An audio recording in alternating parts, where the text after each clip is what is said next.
Hi all, അസ്സലാമു അലൈക്കും വറഹ്മത്തുള്ളാഹി വബറകാതുഹു. എല്ലാവർക്കും പുതിയൊരു വ്ലോഗിലേക്ക് സ്വാഗതം. അപ്പൊ ഇത് കൂർഗിലെ നമ്മുടെ സെക്കൻഡ് ഡേയിലെ വ്ലോഗാണ്. അപ്പൊ നമ്മൾ ഇന്നലെ ഈ റിസോർട്ടിലായിരുന്നു കിടന്നിട്ടുണ്ടായിരുന്നത്. അപ്പൊ നമ്മൾ രാവിലെ തന്നെ നേരത്തെ എണീറ്റ് സൺറൈസ് ഒക്കെ കാണാമെന്നുള്ള രീതിയിൽ ഇങ്ങനെ വെളിയിലേക്ക് ഇറങ്ങുവാണ്. അപ്പം ചെറുതായിട്ട് ലൈറ്റ് വന്ന് തുടങ്ങിയിട്ടേ ഉണ്ടായിരുന്നുള്ളൂ. അപ്പം ഇത് ഒരു കോഫി പ്ലാന്റേഷന്റെ നടുവിലായിട്ടുള്ളൊരു റിസോർട്ടാണ്. അത്ര ഭയങ്കര വലിയ സെറ്റപ്പ് ഒന്നും അല്ല, പക്ഷെ എന്നാലും നല്ലൊരു വൈബും ആംബിയൻസും ഒക്കെ ഉള്ളത് നല്ലൊരു റിസോർട്ടായിരുന്നു. റൂം ആണെങ്കിലും നല്ല കംഫർട്ടബിൾ ആയിരുന്നു, നല്ല സൗകര്യങ്ങളൊക്കെ ഉള്ള നല്ലൊരു റൂമായിരുന്നു. അപ്പൊ നമ്മൾ ഇന്നത്തെ മാത്രം സ്റ്റേ ആയിരുന്നു ഇവിടെ സെറ്റ് ചെയ്തിട്ടുണ്ടായിരുന്നത്. നാളെ നമ്മൾ വേറൊരു സ്ഥലത്താണ് സ്റ്റേ ചെയ്യാൻ പോകുന്നത്. ഇങ്ങനെ ഗ്ലാസ് ഡോർസ് ആണ് കൊടുത്തിട്ടുള്ളത്. ഫുൾ കർട്ടൻ വെച്ചിട്ട് ഇങ്ങനെ സെപ്പറേഷൻസ് ആയിട്ടുണ്ട്. അങ്ങനെ 2 റൂമായിരുന്നു നമ്മൾ എടുത്തിട്ടുണ്ടായിരുന്നത്. അപ്പൊ അവിടെയൊക്കെ കാണാൻ നല്ല രസമുണ്ടായിരുന്നു. അപ്പൊ രാവിലെ ഞാൻ കോഫിയൊക്കെ കുടിക്കുന്നുണ്ട്. നല്ല കിളികളുടെ ശബ്ദമൊക്കെ അവിടെ നിന്ന് കേൾക്കുന്നുണ്ടായിരുന്നു. ചെറിയ ചാറ്റൽ മഴ ഉണ്ടായിരുന്നു. സൺറൈസ് അത്യാവശ്യം കണ്ടിട്ടുണ്ടായിരുന്നു. ചെറിയ മൂടൽ ഉണ്ടായിരുന്നതുകൊണ്ട് അത്ര ഭംഗിയിൽ കാണാൻ പറ്റില്ല, എന്നാലും ആ മൂടലിലും ഉള്ളൊരു ഭംഗി ഉണ്ടായിരുന്നു സൺറൈസിന്. അങ്ങനെ ഞങ്ങൾ കോഫിയൊക്കെ കുടിച്ചു. അപ്പോൾ നമ്മുടെ ഇന്നത്തെ പ്ലാൻ എന്ന് പറഞ്ഞാൽ നമ്മൾ ബ്രേക്ക്ഫാസ്റ്റ് കഴിച്ചിട്ട് അവിടുന്ന് കോഫി പ്ലാന്റേഷൻ വിസിറ്റിന് വേണ്ടിയിട്ട് വന്നിട്ടുണ്ടായിരുന്നു. ബ്രേക്ക്ഫാസ്റ്റ് അവരുടെ കോംപ്ലിമെന്ററി ബ്രേക്ക്ഫാസ്റ്റ് ആയിരുന്നു. അപ്പൊ ഇത് ആ കോഫി പ്ലാന്റേഷന്റെ എൻട്രൻസ് ആണ്. അപ്പൊ അവിടെ ഇങ്ങനെ ഹാങ്ങിങ് ആയിട്ടുള്ള നല്ലൊരു പൂക്കളൊക്കെ ഉള്ള ഒരു ചെടിയൊക്കെ ഉണ്ടായിരുന്നു. പിന്നെ അവിടെ കുറെ ടൈപ്പ് ഡാലിയാസും ഒക്കെ ഉണ്ടായിരുന്നു. ആക്ച്വലി ഈ കോഫി പ്ലാന്റേഷനോട് ചേർന്നിട്ട് ഹോർട്ടിക്കൾച്ചർ പഠിക്കുന്ന സ്റ്റുഡൻസിന്റെ എന്തോ പ്രോഗ്രാം ക്ലബ് ചെയ്തിട്ട് അവരിങ്ങനെ കുറെ പുതിയ ഫ്രൂട്ട് ഉണ്ടാവുന്ന കുറെ ഇമ്പോർട്ടന്റ് പ്ലാന്റ്സ് ഒക്കെ അവിടെ നട്ടു വെച്ചിട്ടുണ്ടായിരുന്നു. അപ്പൊ അതിനെക്കുറിച്ചൊക്കെ ഗൈഡ് നമ്മളോട് പറയുന്നുണ്ടായിരുന്നു. അപ്പൊ നമുക്ക് കിട്ടിയ ഗൈഡ് നമുക്ക് അവിടെ പറയാം. അപ്പൊ അതിനനുസരിച്ചുള്ള ഗൈഡിനെ നമുക്ക് തരും. അപ്പൊ നമുക്ക് കിട്ടിയ ഗൈഡ് മലയാളമൊക്കെ സംസാരിക്കുന്ന ആളായിരുന്നു. അപ്പൊ അതിന്റെ ഇൻട്രൊഡക്ഷൻ ഒക്കെ പുള്ളി പറയുവാണ്. പോയില്ല എങ്ങനെ കാണൂ, അതേപോലെ നമുക്ക് ആ ഫീലിംഗ് ഇവിടെ കാണും. അത് സ്പെഷ്യാലിറ്റി. പിന്നെ ഇവിടെ ഉള്ള ലാൻഡ്, ഈ സോയിൽ ഫെർട്ടിലിറ്റി ഇല്ല, ഈ മഡ് ഉണ്ടല്ലോ, ഭയങ്കര ഫെർട്ടിലിറ്റി ഉള്ള സോയിൽ. ഇത് നമുക്ക് എന്താ കൊടുക്കുന്നത്, നമ്മൾ സെക്കൻഡ് സ്കോട്ട്ലൻഡ് ഓഫ് ഇന്ത്യ ആണ് വിളിക്കുന്നത്. എന്താ പറയുക, എന്താ ചാടിയിൽ ഇവിടെ വരും, ഗ്രോ. അതന്നെ ഒരു സ്പെഷ്യാലിറ്റി ഇവിടെ. പിന്നെ നമുക്കിപ്പോൾ കോഫി, കുരുമുളക്, പെപ്പർ, ഏലക്ക്, ഈ 3 ഉണ്ടല്ലേ നമ്മൾ ഇന്ത്യത്തിൽ ഫസ്റ്റ് പ്ലേസിലുള്ളത്. എന്താ ഈ ഫെർട്ടിലിറ്റി ലാൻഡ് അവർ ഇങ്ങനെ ആക്കിയിട്ടുണ്ട്, ക്വാളിറ്റി. പിന്നെ ഏഷ്യ കോണ്ടിനെന്റിൽ നമ്മൾ 4th പ്ലേസിലുള്ളത് ഇവിടെ. പിന്നെ വേൾഡിൽ നമ്മൾ 8ാമത്തെ പ്ലേസിലുള്ളത് ഇപ്പോൾ. ഇത് നമുക്കിപ്പോൾ പ്രൗഡായിട്ട് നമുക്ക് പറയാം. എന്താ പറയുക, ഇത് ഇത്ര ക്വാളിറ്റി നമുക്ക് എവിടെ കിട്ടില്ല. എവിടെയെല്ലാം നമുക്കിപ്പോൾ ഏലക്ക കിട്ടും, എവിടെ പോയി ഉള്ളത് വേൾഡിൽ. അധിക എരിവുള്ള സാധനം ഇത്, 3ാമത്തെ എരിവുള്ള സാധനം ഇത് വേൾഡിൽ. പിന്നെ ഇതിൽ മെഡിസിനൽ വാല്യൂ ഉള്ളത് ഒറ്റ ഓർഗൻസ് സോളോ. പിന്നെ ഇവിടുത്തെ റീജൻ ഇപ്പം അല്ല, പണ്ടത്തെ ആളുണ്ടാകുമ്പോൾ ഇവിടുത്തെ റീജനിൽ എന്താക്കും, അവർ വൈൻ റെഡിയാക്കുന്നുണ്ട്. വൈൻ പറഞ്ഞാൽ ഇവിടുത്തെ വൈൻ പറഞ്ഞാൽ ഇപ്പോൾ മെഡിക്കൽ സയൻസിൽ ടോണിക് എന്ന് പറയുന്നുണ്ട്. ഇപ്പോൾ ഡെവലപ്പ് ആയ ശേഷം പണ്ടെല്ലാം പാസവും പിന്നെ ഫിറ്റ്നസ് കിട്ടും, പിന്നെ നല്ല വർക്ക് വരും, ഡൈജഷൻ ഉണ്ടാവും. ഇതിൽ ഭയങ്കര യൂസ്ഫുൾ ഇതിൻ്റെ വൈന്. പിന്നെ കുട്ടികൾക്കായാലും ഒരു 5 ml 10 ml കൊടുക്കാം. ഒരു നമ്മുടെ നാട്ടിൽ കാണുന്ന വഴനയൊക്കെ അവിടെ ഇങ്ങനെ നട്ടു വെച്ചിട്ടുണ്ടായിരുന്നു. കുറെയൊക്കെ ഫ്രൂട്ട് പ്ലാന്റ്സ് ഇങ്ങനെ വളർന്നു വരുന്നേ ഉണ്ടായിരുന്നുള്ളൂ. അപ്പൊ ഞങ്ങൾ ചോദിച്ചപ്പോ പറയുന്നുണ്ടായി, എന്തോ സ്റ്റുഡൻസുമായിട്ടുള്ള എന്തോ ക്ലബ് പ്രോഗ്രാമിന് വേണ്ടിയിട്ട് കുറെ ചെടികൾ പുതിയതായിട്ട് വന്നിട്ടുള്ളതാണ്. അപ്പൊ അത് ആദ്യമായിട്ട് കായ്ക്കാനൊക്കെ പോകുന്നതേ ഉള്ളൂ. അപ്പൊ അതിന്റെ ഒന്നും ഫുൾ ഫീച്ചേഴ്സ് ഒന്നും അവർ പഠിച്ചു തുടങ്ങുന്നതേ ഉള്ളൂ എന്ന് പറഞ്ഞിട്ട്.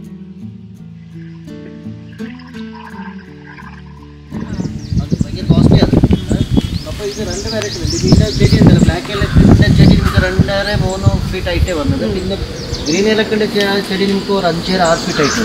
പിന്നെ ഏലക്കയുടെ മേലെ ഒരു ഏലക്ക ഈ ഗ്രൗണ്ടിൻ്റെ മേലെ ഒരു റൂട്ടിൽ വന്നത്. അപ്പോൾ നമുക്ക് ആക്ച്വലി ഈ മാസത്തിന് ഇപ്പോൾ ഒക്ടോബർ നവംബർ മാസത്തിൻ്റെ ഈൽഡ് കിട്ടും. അതിൽ ഇതിപ്പോൾ ചെറിയ ചെടിയാണ്. അപ്പോൾ ഇതിൻ്റെ റൂട്ട് ഇങ്ങനെ പുറത്ത് പറയുക, എങ്ങനെ നമ്മൾ ഈ സൺസ് റേസ് എങ്ങനെ സ്പ്രെഡ് ആവില്ല, അതേപോലെ ഏലക്ക അതൊരു ബ്ലാക്ക് കറി പർപ്പിൾ കളർ ഫ്ലേവർ.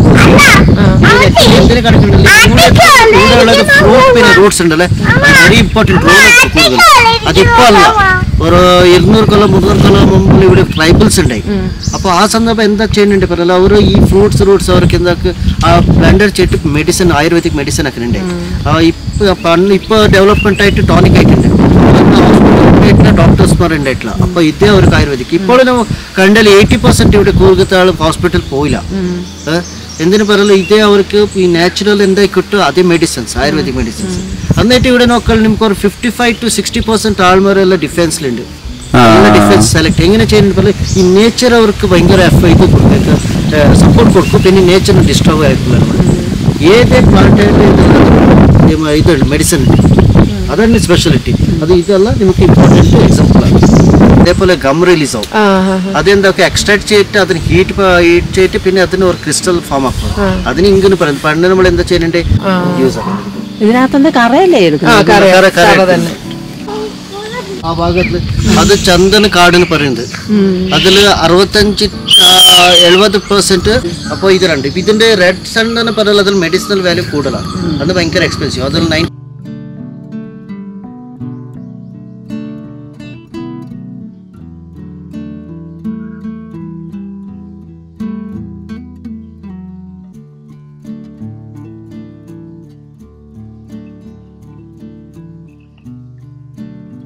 അപ്പൊ ഈ കാടിന്റെ ഉള്ളിലൊക്കെ ട്രൈബൽസ് ഒക്കെ ഉണ്ടെന്നൊക്കെ ആ ചേട്ടൻ പറഞ്ഞു. ഇപ്പൊ ഞങ്ങളൊരു വ്യൂ പോയിന്റ് കാണാൻ വേണ്ടിയിട്ട് ആ കോഫി പ്ലാന്റേഷന്റെ കുറച്ചു നേരം നടന്നു കഴിയുമ്പോഴത്തേക്കിനും തന്നെ ഈ വ്യൂ പോയിന്റ് ഇങ്ങനെ നമുക്ക് സ്റ്റെപ്സ് കയറി പോയിട്ട് കാണാൻ പറ്റും. അപ്പൊ അവിടെ കയറി നോക്കുവാണ്. ആക്ച്വലി അത് നല്ല ഹൈറ്റിലായിരുന്നു. പിന്നെ നിലം ഫ്ലോർ അല്ലല്ലോ, അപ്പൊ ഇങ്ങനെ ഗ്യാപ്പ് ഉണ്ട്. അപ്പൊ നമുക്ക് ചെറിയ പേടിയാവുന്നുണ്ടായിരുന്നു. പക്ഷെ അവിടുത്തെ വ്യൂ നല്ല ബ്രെത്ത് ടേക്കിംഗ് വ്യൂ ആയിരുന്നു. നല്ല രസമുണ്ടായിരുന്നു കാണാൻ. നല്ല കാറ്റും ദൂരെയുള്ള മലയും ഒക്കെ കാണാൻ പറ്റുന്നുണ്ടായിരുന്നു. അപ്പൊ ഗൈഡ് പറഞ്ഞത് ആ ദൂരെ കാണുന്ന കാട്ടിലെല്ലാം ട്രൈബൽസ് സ്റ്റേ ചെയ്യുന്നുണ്ട്. അപ്പൊ പെർട്ടിക്കുലർ സീസൺസിലൊക്കെ അവിടെ പൂജകളും കാര്യങ്ങളും ഒക്കെ നടക്കാറുണ്ട്. പിന്നെ ഈ മല തന്നെ ഒരു ഹനുമാന്റെ ഷേപ്പിലും ഒക്കെ വരുന്ന ഒരു പ്രത്യേക സീസൺ ഉണ്ടെന്നൊക്കെയാണ് ഗൈഡ് നമ്മളോട് പറഞ്ഞത്. ഞങ്ങളവിടെ കുറച്ചു നേരമൊക്കെ നിന്ന് കുറെ കാഴ്ചകളൊക്കെ കണ്ട് നല്ല മഞ്ഞും ചെറിയ ചാറ്റൽ മഴയും ഒക്കെ ഉണ്ടായിരുന്നു. മൊത്തത്തിൽ നല്ലൊരു വൈബായിരുന്നു അവിടെ കയറി കാണാനായിട്ട്. അപ്പൊ ഞങ്ങളവിടെ നിൽക്കുമ്പോൾ തന്നെ വേറെയും കുറെ ഫാമിലി ആയിട്ടും ഫ്രണ്ട്സ് ആയിട്ടും ഒക്കെ വന്ന കുറെ പേര് കാണുന്നുണ്ടായിരുന്നു.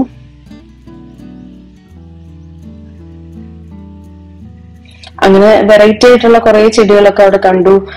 രുദ്രാക്ഷത്തിന്റെ, പിന്നെ റെഡ് സിയാ സ്റ്റോൺ എന്നൊക്കെ അവിടെ എഴുതി വെച്ചിട്ടുണ്ടായിരുന്നു. പിന്നെ നമ്മുടെ ലിച്ചീന്റെ മരം, പക്ഷെ അതൊന്നും കായ്ച്ചു തുടങ്ങിയിട്ടില്ല. അതൊക്കെ എന്തോ ഒരു പ്രോഗ്രാമിന്റെ ഭാഗമായിട്ട് അവർ നട്ടു വെച്ചിട്ടേ ഉണ്ടായിരുന്നുള്ളൂ. എല്ലാം കായ്ച്ചൊന്നും തുടങ്ങിയിട്ടില്ല. എല്ലാം ചെറിയ ചെറിയ ചെടികളൊക്കെ തന്നെ ആയിരുന്നു.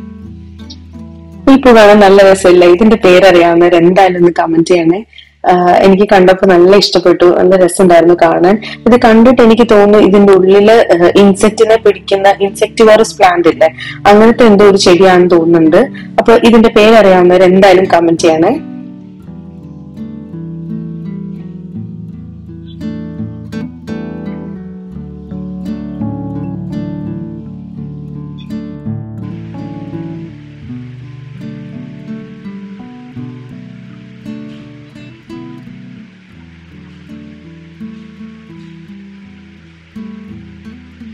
അങ്ങനെ ഇവിടെ മെയിൻ ആയിട്ടും കോഫി ചെടികളാണ് ഉള്ളത്. അത് കുറ്റിച്ച് നിൽക്കുന്ന ഒരു വെറൈറ്റി ഉണ്ട്. അതുപോലെ തന്നെ കുറച്ചുകൂടെ നീളം വെച്ചിട്ടുള്ള ഒരു വെറൈറ്റി ഉണ്ട്. അതിന്റെ പേര് ഒന്നിന്റെ പേര് റോബസ്റ്റ എന്നും ഒന്ന് അറബിക്കാന കോഫിയാണ്. പിന്നെ നമ്മുടെ ഹോൾ സ്പൈസസിന്റെ മരങ്ങളും കാര്യങ്ങളും ഒക്കെ ഈ ഒരു കാടിനുള്ളിലുണ്ട്.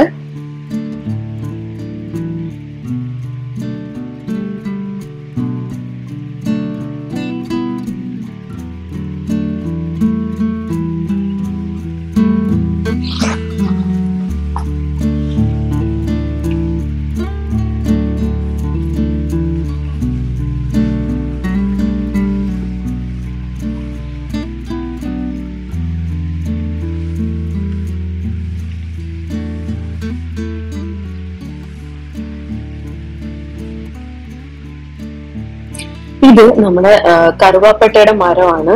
അപ്പൊ അതിന്റെ തൊലി എന്നാണല്ലോ നമ്മൾ കറുവാപ്പട്ടയായിട്ട് വാങ്ങുന്നത്. അപ്പൊ അത് ഗൈഡ് ഞങ്ങൾക്ക് കുറച്ച് ഇളക്കിയിട്ട് സ്മെല്ല് ചെയ്യാൻ തന്നായിരുന്നു.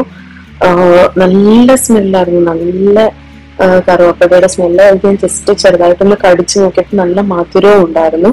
അപ്പൊ ഈ ഹെൽത്ത് ബെനിഫിറ്റ്സിന് വേണ്ടിയിട്ടൊക്കെ സിനമൺ ഒക്കെ യൂസ് ചെയ്യുന്നവർക്ക് ഇവിടെ വന്ന് വാങ്ങാവുന്നതാണ്. ബിക്കോസ് ഇത് ഡയറക്ട്ലി നേച്ചറിൽ നിന്ന് കിട്ടുന്നതായതുകൊണ്ട് വളരെ നല്ല ക്വാളിറ്റി ഉള്ള സാധനം, ഹോൾ സ്പൈസസ് ഒക്കെ നമുക്ക് ഇവിടുന്ന് കിട്ടും. പിന്നെ ഈ കറുവാപ്പട്ട പോലെയുള്ള സാധനങ്ങൾ നമുക്ക് സാധാരണ മാർക്കറ്റിൽ കിട്ടുന്നത് 5th ക്വാളിറ്റി ആണെന്നാണ് ഗൈഡ് നമ്മളോട് പറഞ്ഞത്. സോ ഇവര് first quality and second quality items ആണ് ഫുൾ ഇമ്പോർട്ട് ചെയ്യുന്നതൊക്കെ. പിന്നെ മാർക്കറ്റിൽ കൊടുക്കുന്നതും first quality and second quality items ആണെന്നാണ് പറഞ്ഞത്. അപ്പം അതിനനുസരിച്ചുള്ള ക്വാളിറ്റി എന്തായാലും സാധനങ്ങൾക്ക് എനിക്ക് ഫീൽ ചെയ്തു. ഇതൊക്കെ ആ കുറ്റിച്ചു നിൽക്കുന്ന കാപ്പിച്ചെടികളാണ്, കുറെ വർഷം പഴക്കമുള്ളതാണ്. അപ്പൊ ഈ കാപ്പിയുടെ മരത്തിന് തടിക്ക് നല്ല കട്ടിയും കുറെ കാലം ഈട് നിൽക്കുന്നതാണ്. അപ്പൊ വീട്ടിലേക്കുള്ള കബേർഡ്സും കുറെ നാൾ നിൽക്കേണ്ട ഫർണിച്ചർ ഐറ്റംസ് ഒക്കെ ഉണ്ടാക്കാനായിട്ട് ഈ കോഫീന്റെ തടിയും യൂസ് ചെയ്യാറുണ്ട്. അപ്പൊ ഇതിന്റെ കായ്ഫലൊക്കെ കഴിഞ്ഞു കഴിയുമ്പോഴത്തേക്കിനും അവർ ഈ തടി കട്ട് ചെയ്തിട്ട് അത് വെച്ചിട്ട് ക്രാഫ്റ്റ് ഐറ്റംസും ഷോക്കേസിന് വേണ്ടിയിട്ടുള്ള ഐറ്റംസ് ഒക്കെ വുഡൻ ഫർണിച്ചറിന് വേണ്ടിയിട്ടും ഒക്കെ ഇത് യൂസ് ചെയ്യാറുണ്ട്. ഒരു പ്രത്യേക ഷേപ്പിലൊക്കെ വളഞ്ഞൊടിഞ്ഞൊക്കെയാണ് ഈ കോഫി ട്രീസ് ഇതിന്റെ ഉള്ളിൽ നിൽക്കുന്നത്.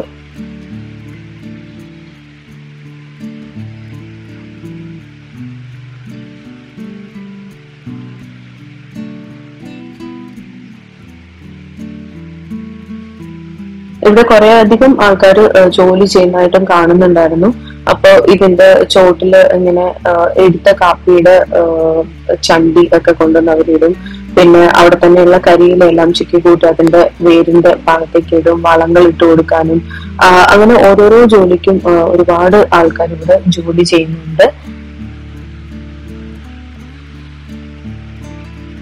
ഇവിടുത്തെ നല്ല വളക്കൂറുള്ള മണ്ണായതുകൊണ്ട് തന്നെ ഈ കോഫി ചെടികളുടെ എല്ലാം ഇടയ്ക്ക് ഓറഞ്ച് മരങ്ങളൊക്കെ നിൽക്കുന്നുണ്ടായിരുന്നു. അതിൽ നിറച്ചും ഓറഞ്ചും ഉണ്ടായിരുന്നു. പക്ഷെ അതൊന്നും ഒരു പറിക്കുന്നതായിട്ട് തോന്നുന്നില്ല, ബിക്കോസ് ഓറഞ്ച് ഒക്കെ പഴുത്തിട്ട് നിലത്ത് വീണ് കിടക്കുന്നതായിട്ടായിരുന്നു കണ്ടിട്ടുണ്ടായിരുന്നത്.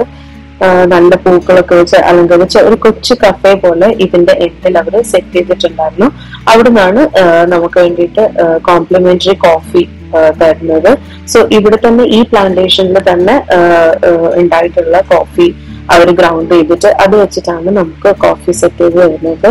നല്ല ടേസ്റ്റി ആയിട്ടുള്ള കോഫി ആയിരുന്നു. അതിന്റെ ഒരു സ്മെല്ലും ഫ്ലേവറും ഒക്കെ തന്നെ നമ്മൾ സാധാരണ വീട്ടിൽ കുടിക്കുന്ന ഒരു ടേസ്റ്റേ അല്ല. ഭയങ്കര രസമായിരുന്നു കോഫി കുടിക്കാനായിട്ട്. അപ്പൊ ഞങ്ങളെപ്പോൾ തന്നെ അവിടെ വിസിറ്റിന് വേണ്ടി വന്നവരൊക്കെ അവിടെ ഉണ്ടായിരുന്നു. അങ്ങനെ കോഫി കുടിച്ചിട്ട് ഞങ്ങൾ താഴെ ഇവരുടെ മാർക്കറ്റിംഗ് യൂണിറ്റിലേക്ക് വന്നിട്ടുണ്ട്. സോ അവിടെ മെയിനായിട്ട് അവര് സൺഡ്രൈ ചെയ്തിട്ട് വന്നിട്ടുള്ള കോഫിയുടെ ബീൻസ് ആണിത്. ഇതില് ഈ ലൈറ്റ് കളറിൽ കാണുന്നത് ഗ്രീൻ കോഫി ആയിട്ടാണ് പൊടിച്ചിട്ട് വരുന്നത്. അപ്പൊ അത് തന്നെ 3 കളറിൽ വരുന്നുണ്ട്. ഒന്ന് ഒരു ലൈറ്റ് ഗ്രീൻ കളറിലും, ഒന്നൊരു ഗോൾഡൻ കളറിലും, ഒന്ന് ഡാർക്ക് ബ്രൗൺ കളറിലും ആണ് വരുന്നത്. ഓരോന്നിന്റെയും സ്മെല്ലും ടേസ്റ്റും ഫ്ലേവറും ഒക്കെ ഡിഫറെന്റ് ആണെന്നാണ് ഗൈഡ് നമ്മളോട് പറഞ്ഞത്. സോ ഇതാണ് ഇവിടുത്തെ കോഫി ഗ്രൈൻഡിങ് മെഷീൻ. അപ്പം കോഫി ഗ്രൈൻഡിങ് മെഷീന്റെ മുകൾ ഭാഗത്ത് നമ്മൾ സൺഡ്രൈ ചെയ്തിട്ടുള്ള കോഫി ബീൻസ് ഇട്ട് കൊടുക്കും. അപ്പൊ അത് നന്നായിട്ട് താഴെ ഗ്യാസും കൊടുക്കുന്നുണ്ട്. അപ്പൊ അത് നന്നായിട്ട് റോസ്റ്റ് ആയിട്ട് ഈ കൂളിംഗ് പാനലിൽ വന്നിട്ട് ഇവിടെ കിടക്കും. സോ ഇത് കംപ്ലീറ്റ്ലി കൂളായി കഴിഞ്ഞതിന് ശേഷമാണ് താഴേന്ന് ഗ്രൈൻഡ് ചെയ്തിട്ട് കോഫി പൗഡർ ആയിട്ട് എടുക്കുന്നത്. സോ അത് പാക്കേജിങ്ങിനനുസരിച്ച് ഡിഫറെന്റ് ആയിട്ടാണ് വരുന്നത്. സോ ഗോൾഡൻ ബീൻസ് ആണെങ്കിൽ ആ രീതിയിലുള്ള കോഫി പൗഡർ ആയിരിക്കും കിട്ടുക. ഡാർക്ക് ബ്രൗൺ ഉള്ള കോഫി ബീൻസ് വെച്ചിട്ടാണെങ്കിൽ അതിന്റെ ഫ്ലേവർ ആയിരിക്കും. ഗ്രീൻ കോഫി ആണെങ്കിൽ ആ ഫ്ലേവർ ആയിരിക്കും.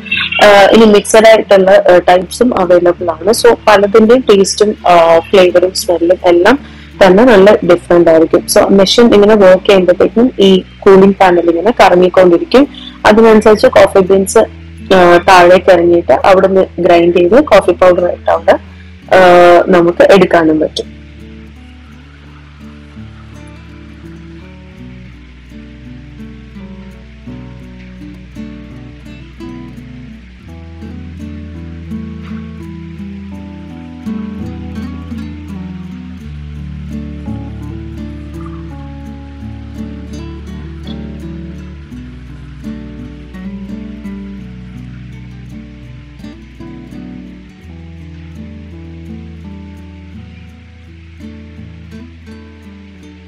സോ ഇതിലേക്ക് ഗ്രൈൻഡായി വരുന്ന കോഫി പൗഡർ നമുക്കിങ്ങനെ കളക്ട് ചെയ്ത് എടുക്കാൻ പറ്റും.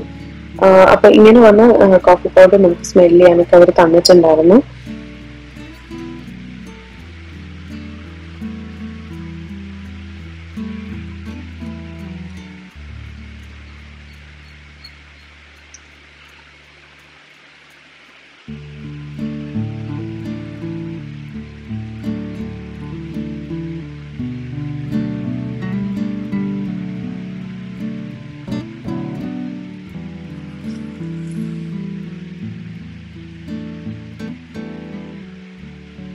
സോ പല പല പാക്കേജിംഗിൽ ഇൻസ്റ്റന്റ് കോഫി പൗഡറും സാധാരണ നമ്മൾ കട്ടൻ കാപ്പി ഉണ്ടാക്കുന്ന കോഫി പൗഡറും അങ്ങനെ എല്ലാ വെറൈറ്റിയും തന്നെ ഫിൽറ്റർ കോഫി അങ്ങനെ പല പല പാക്കേജിംഗിൽ അത് വരുന്നുണ്ട്.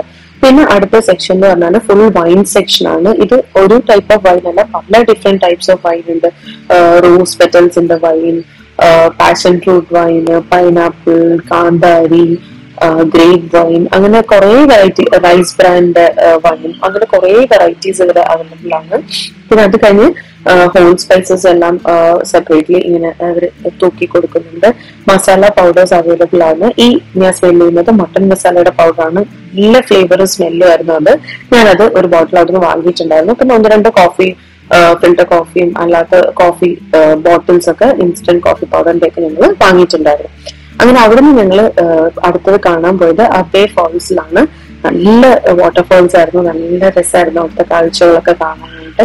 പക്ഷെ അങ്ങോട്ട് പോകുമ്പോൾ തന്നെ ചെറുതായിട്ട് ചാറ്റൽ മഴ പെയ്യുന്നുണ്ടായിരുന്നു. ഞങ്ങളോട് എത്തിയപ്പോഴത്തേക്കും നല്ല രീതിക്ക് മഴ പെയ്യാൻ തുടങ്ങി. അപ്പൊ കാറ്റും കൂടെ ഉള്ളത് കാരണം ഞങ്ങൾ നന്നായിട്ട് നനയുന്നുണ്ടായിരുന്നു. എന്നിട്ട് ഞങ്ങൾ കുറെ നേരം അവിടെ നിന്ന് ആസ്വദിക്കുകയൊക്കെ ചെയ്ത് നല്ല രസമായിരുന്നു വെള്ളച്ചാട്ടം കാണാനായിട്ട്. ആ വെള്ളം ഇങ്ങനെ സ്പ്രിങ്കിൾ ചെയ്ത് കുറച്ചൊക്കെ നമ്മുടെ മുഖത്തൊക്കെ വീഴുന്നുണ്ടായിരുന്നു. ഞങ്ങൾക്ക് അധികം നേരം അവിടെ നിൽക്കാൻ പറ്റിയില്ല, കാരണം മഴ നല്ല പോലെ കൂടുതലായിട്ട് പെയ്യാൻ തുടങ്ങി. അങ്ങനെ ഞങ്ങൾ അവിടുന്ന് വന്ന് ഡ്രസ്സൊക്കെ മാറി ഞങ്ങൾ ഇന്ന് താമസിക്കാൻ പോകുന്ന റിസോർട്ടിലേക്ക് എത്തിയിട്ടുണ്ട്. അപ്പോ കാറൊക്കെ പാർക്ക് ചെയ്ത് അങ്ങനെ ഞങ്ങൾ പെട്ടെന്ന് തന്നെ ഇറങ്ങി ഡ്രസ്സൊക്കെ മാറി. അപ്പത്തേക്കും തന്നെ ഒരു വൈകുന്നേരം ആയിട്ടുണ്ടായിരുന്നു. അത് കഴിഞ്ഞ് ഞങ്ങൾ ചായയൊക്കെ കുടിച്ചിട്ട് കാഴ്ചകളൊക്കെ ആസ്വദിക്കാൻ ഇറങ്ങി. അപ്പൊ അവിടെ നല്ല കോടമഞ്ഞ് ഉണ്ടായിരുന്നു. അപ്പൊ ഈ കോടമഞ്ഞിലേക്ക് ഫേസ് ചെയ്ത് അവിടെ വലിയ ഒരു ഊഞ്ഞാലുണ്ടായിരുന്നു. ഊഞ്ഞാലുണ്ടായിരുന്നു. അപ്പൊ എനിക്ക് വളരെയധികം ഇഷ്ടപ്പെട്ടു ആ ഒരു റിസോർട്ടിന്റെ ആംബിയൻസും അതിന്റെ ലൊക്കേഷനും ഒക്കെ. നല്ല കോടമഞ്ഞില് നല്ല ഭംഗിയില് തന്നെ അവരത് സെറ്റ് ചെയ്തിട്ടുണ്ടായിരുന്നു. പിന്നെ അതിന്റെ ഒരു സൈഡിലായിട്ട് നമുക്ക് രാത്രിയിലെ ക്യാമ്പ് ഫയർ ഉണ്ടാവുന്ന അവർ പറഞ്ഞിട്ടുണ്ടായിരുന്നു. സോ അതിന് വേണ്ടിയിട്ട് ഒരു സ്ക്വയർ സ്പേസ് ഉണ്ടായിരുന്നു. അവിടെ അവര് ക്യാമ്പ് ഫയറിന് വേണ്ടിയിട്ട് ഒരു റൗണ്ട് സ്പേസ് വെച്ചിട്ടുണ്ട്. സോ അവിടെ വുഡ് അറേഞ്ച് ചെയ്തിട്ടായിരിക്കും അവർ രാത്രിയിൽ ക്യാമ്പ് ഫയർ സെറ്റ് ചെയ്യുക. ഞങ്ങൾ മാറി മാറി ഊഞ്ഞാലൊക്കെ ആടി അവിടുത്തെ കാഴ്ചകളൊക്കെ കണ്ട് ഇങ്ങനെ റെസ്റ്റ് ചെയ്തിരിക്കാണ്. നല്ല തണുപ്പും ഉണ്ടായിരുന്നു. സോ മൊത്തത്തിൽ നല്ലൊരു വൈബും നല്ലൊരു ആംബിയൻസും ഒക്കെ ഉണ്ടായിരുന്നു. നല്ല രസമുണ്ടായിരുന്നു അവിടെ ടൈം സ്പെൻഡ് ചെയ്യാനായിട്ട്.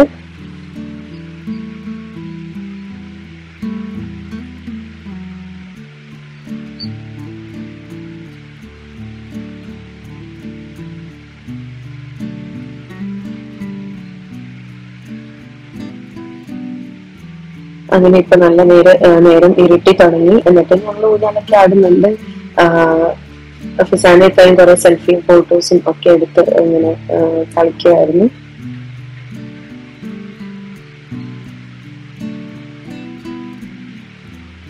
ഫിസാൻ ഇങ്ങനത്തെ യാത്രകളും കാഴ്ചകളും ഒക്കെ വളരെ ഇഷ്ടപ്പെടുന്ന കൂട്ടത്തിലാണ്. ഞങ്ങൾ എല്ലാവരും അങ്ങനെ തന്നെയാണ്. അപ്പം അവൻ എന്തായാലും നല്ല പോലെ ഹാപ്പി ആയിട്ടുണ്ടായിരുന്നു. ഊഞ്ഞാലാണെങ്കിലും അവിടുത്തെ കാഴ്ചകളാണെങ്കിലും ഒക്കെ അവൻ നന്നായി എൻജോയ് ചെയ്ത് ഹാപ്പി ആയിട്ടിരിക്കുമായിരുന്നു. സാധാരണ ഗതിയിലുള്ള അലക്കുകളൊക്കെ വളരെ കുറവായിരുന്നു.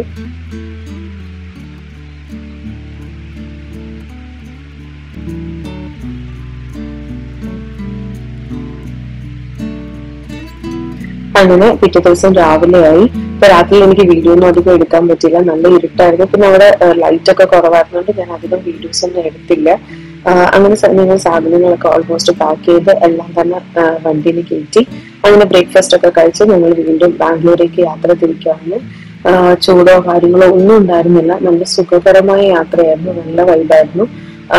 ചുറ്റിലും മരങ്ങളും ചെറിയ ചാറ്റൽ മഴയും ഒക്കെ ആയിട്ട് ഞങ്ങൾ പയ്യെ ഡ്രൈവ് ചെയ്ത് ഇനി പോകുന്നു. അപ്പൊ ഞങ്ങൾ ഏകദേശം ഒരു 10 മണി കഴിഞ്ഞപ്പോഴത്തേക്കിന് ഇറങ്ങിയിട്ടുണ്ടായിരുന്നു.